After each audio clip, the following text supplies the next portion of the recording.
বেলডাঙ্গার সভা মঞ্চ থেকে বিরোধী দলনেতা শুভেন্দু অধিকারীকেও চ্যালেঞ্জ ছুড়লেন হুমায়ুন কবির। কি চ্যালেঞ্জ ভরতপুরের বিধায়ককে?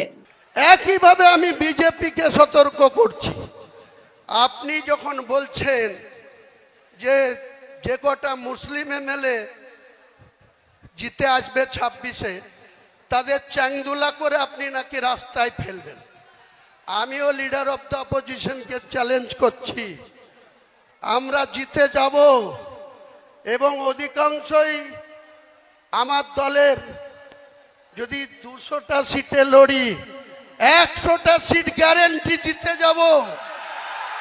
সেখানে হয়তো 70 মুসলিম থাকবে, 30টাও হিন্দু থাকবে। আপনার বাবা শিশির বাবুর ক্ষমতা থাকলে আমার গায়ে হাত দিয়ে দেখব আপনি কত বড় পালোয়ান। বাংলার মেদিনীপুরের ছেলে, আমিও মুর্শিদাবাদের ছেলে। আমাকে এক আঙুল দেখালে আপনাকে 2 আঙুল দেখাবো।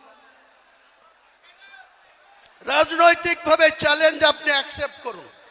অনেক শুনেছি আপনি সাংবিধানিক চেয়ারে ওত নিয়ে লিডার অফ দ্য অপোজিশন হয়ে আপনি বলবেন আমি হিন্দুদের জনপ্রতিনিধি। এটা সংবিধানে বলা যায়? আমি হুমায়ুন কবির, ভোট যারাই দিক, আমি ভোট পেয়ে নির্বাচিত সার্টিফিকেট পেয়েছি। মুর্শিদাবাদ সহ বাংলার 11.5 কোটি মানুষের 294 জন এমএলএ, তারা 11.5 কোটি মানুষের জনপ্রতিনিধি।